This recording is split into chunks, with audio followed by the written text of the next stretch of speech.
part of your game. Don't you start with me listen now! to me. Don't you fucking I'm start telling you with the me! truth now. This is all the game. What if your entire life was turned upside down one day? Every friend, every stranger, every choice you made, all switches within seconds, and then you find out it was all just a game? In 1997, David Fincher's The Game left audiences questioning reality itself. But what you didn't see were the wild stories behind the camera.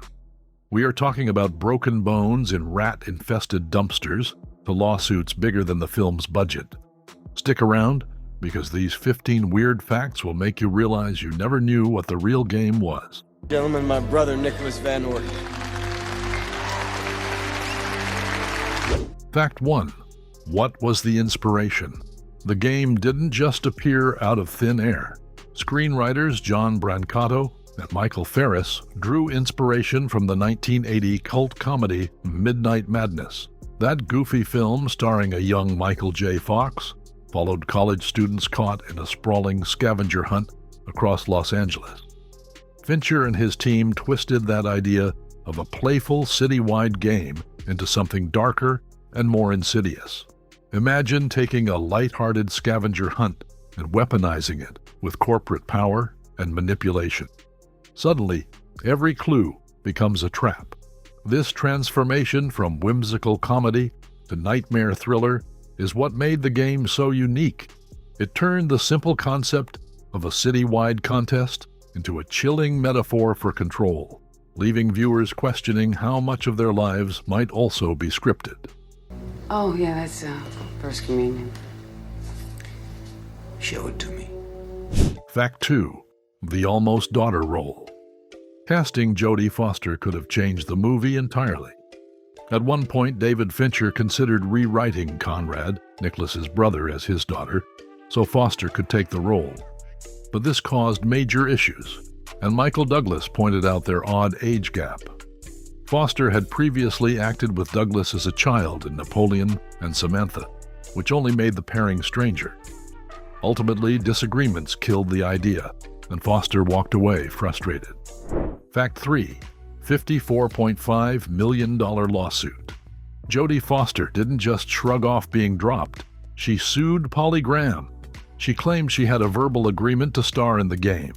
Unsurprisingly, the lawsuit was jaw-dropping, with a whopping $54.5 million, which is more than the entire film's budget. While Foster eventually moved on to other projects, the legal drama cast a shadow over early production. For a movie all about broken trust and manipulation, it was strangely fitting that real-life negotiations turned into a battle of betrayals. Fact 4. Michael Douglas on the ending. Michael Douglas later said the thing he's most proud of is that The Game is one of the few films where you don't know the ending. He compared it to sports, stating that you watch because you don't know the outcome, which makes sense, except unlike football, you're not worried about concussions, you're worried about falling off rooftops. Loving the unpredictable movie story so far? Don't forget to subscribe so you never miss a twist in our videos. Fact 5. Fincher's regret. David Fincher, known for his meticulous perfectionism, later admitted he wasn't fully satisfied with The Game. Despite its cult following and strong box office showing, Fincher said the project never felt as sharp as Seven or as groundbreaking as Fight Club. His wife and longtime producer, Cian Chaffin, even advised him not to direct it, warning that the script lacked the punch of his other projects. Ironically, fans praised the very elements Fincher doubted: the paranoia, the precision, and the dizzying twists. It's poetic that a film about dissatisfaction left its creator feeling dissatisfied himself. It's imperfect, yet unforgettable. Fact 6. The taxi scene. Remember that terrifying sequence where Nicholas is trapped in a taxi that plunges into the water? Douglas actually filmed it in a giant water tank at Sony Studios. They built a fake backseat compartment, filled it with cameras, and dropped him in. So yes, his panic was as real as it gets. And that's how Nicholas took drowning in work too literally. Fact 7. BMW engine hunt.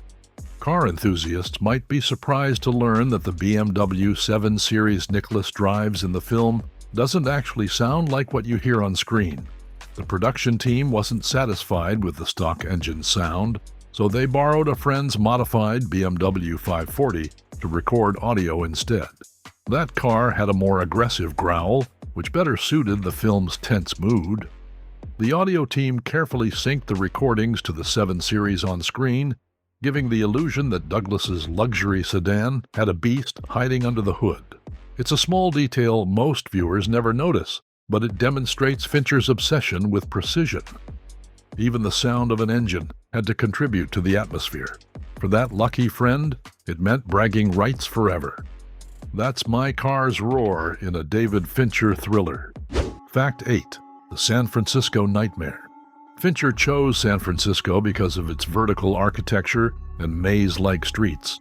He wanted Nicholas to feel trapped in a city that seemed to close in on him. Basically, the whole city was one giant game board, which is fun until you realize it's not Monopoly, it's Fincheropoly. Fact 9. Alternate ending ideas. The ending was hotly debated. At one point, Fincher considered Nicholas actually dying or waking up in another game within the game, but the final rooftop stunt, where Nicholas crashes through the glass into his own birthday party, was chosen for maximum shock. And honestly, it's one of the wildest surprise "it's your birthday" reveals in movie history. Fact 10. Douglas's fear of heights. Talking about the rooftop jump, it's important to note that Michael Douglas actually has a fear of heights. So while he didn't do the actual stunt, even filming near the edge made him nervous. Imagine being afraid of heights, then David Fincher tells you, "Okay, lean over the skyscraper and look like you're about to jump." Yeah, no thanks.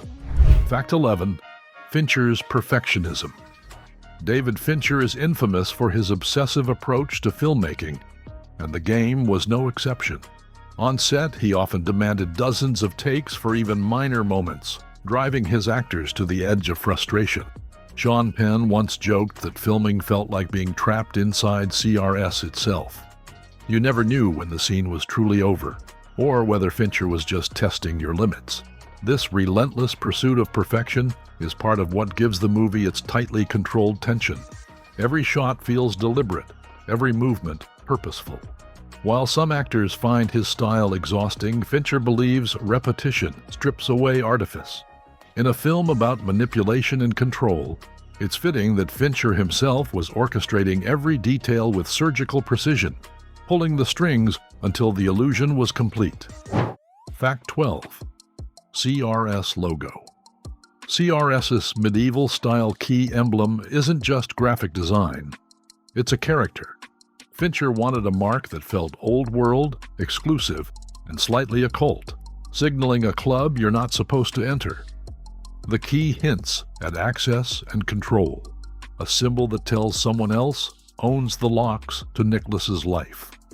You see it on folders, vans, and slick corporate materials, and it quietly reframes every scene that this service is both concierge and cult.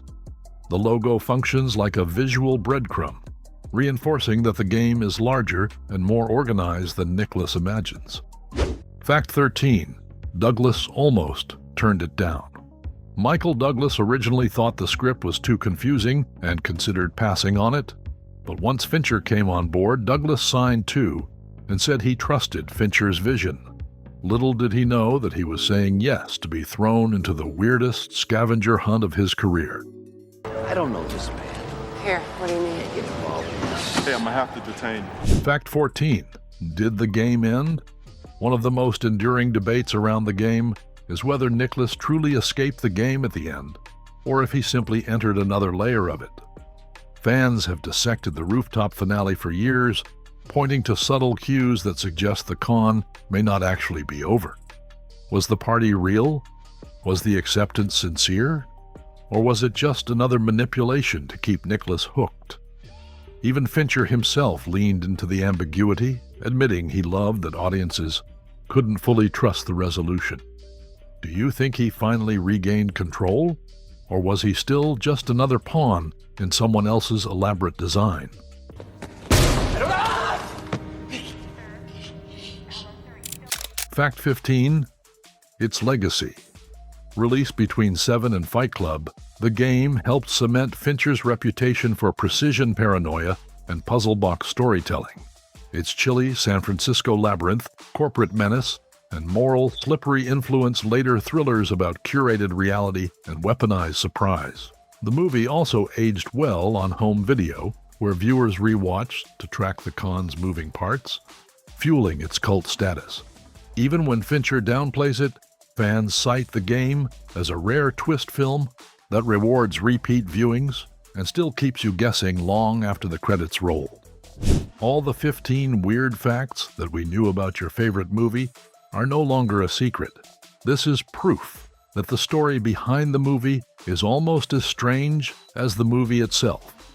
And if you enjoyed this deep dive into Fincher's twisted puzzle, so don't think any further and hit subscribe, because the next video, well, let's just say you don't want to miss it.